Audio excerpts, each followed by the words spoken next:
Today we are doing video 4 of 7. So this is the fourth key in the 7 keys to getting all of your needs consistently met. But before we start and dive in, I just want to make sure that we're live and everything's working. It looks like it is.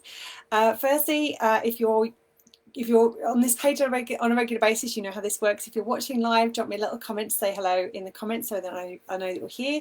If you're watching the replay, drop me a little hashtag replay in the comments so that I know that you've seen this video.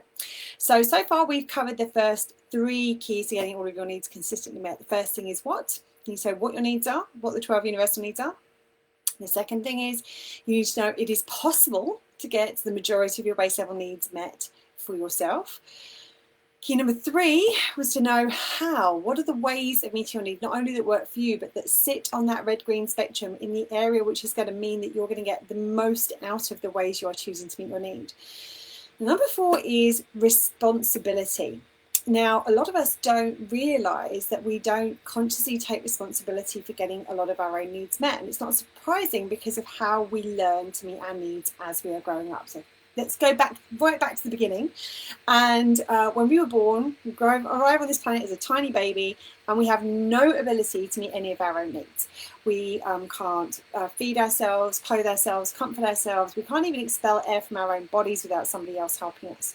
So we were in that state where we're a baby and we're not able to meet any of our own needs for ourselves. What happens? Instinct takes over, and for most of us, we had caregivers around when we were babies that knew that they needed to meet our needs for us. So what happened was that when our needs weren't being met, well, it's a very conscious process at this point. But when our needs weren't being met, something didn't feel right. What happened? The alarm system went off. We would cry and scream, and what would happen is that for most of us, we had somebody who would come and try to figure out what it was that we needed and give that to us, and so what's ended up happening is that we learned over time, whether that was directly through our caregivers or whether it was through seeing how things were molded in the media, through stories, through videos, through movies, through television, we learned that when something was off, that somebody else would try and meet the need for us.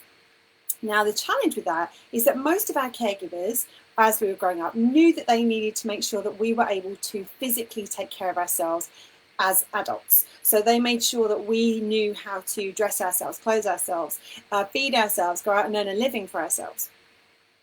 The thing is that most of our caregivers didn't know about our emotional needs and how to teach us to meet our own emotional needs, mainly because most of them didn't know about their own emotional needs and how to meet their emotional needs. So they didn't pass on that piece of information, which means that most of us are walking around physically like adults because we're able to physically take care of ourselves and take care of our own needs.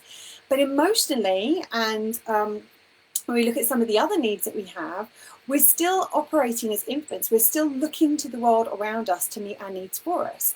And you just need to look at how this shows up in things like relationships. A lot of people don't feel loved unless somebody else loves them, whether that's a friend, a family member, an intimate partner.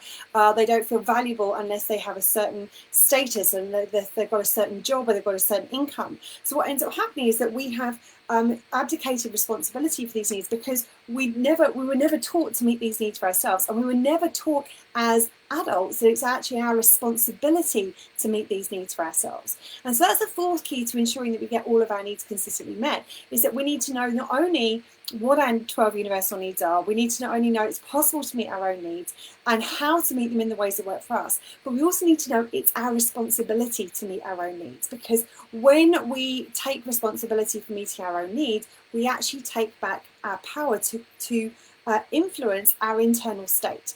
There's a fantastic quote in the Spider-Man movies, which is that with great power comes great responsibility. But what they didn't teach us is the opposite is actually true as well. With great responsibility comes great power. So when you look at meeting our needs, what ends up happening is if we abdicate responsibility, if we give responsibility to other people to have our needs met, and we expect them to meet them for us, whether that's friends, family, intimate partners, whoever it is, what ends up happening is that with that responsibility that we're giving them, we are actually also giving them the power to affect our internal state of well-being, how resourced we are, our emotional state, our energetic state, our physical state even. And so what ends up happening is that when we take back responsibility for meeting our own needs, we actually take the power back with that to be able to create more of that internal resource that we're looking for, to be able to create more of the internal emotional states that we're wanting to have, to create more of the internal state of self-worth and value, and all of the things that we're looking to have, i.e. all of our needs being met. We take back the power to actually have those needs met when we take responsibility back for meeting those needs. So that's key number 4 in the 7 keys to ensuring that all of your needs get consistently met.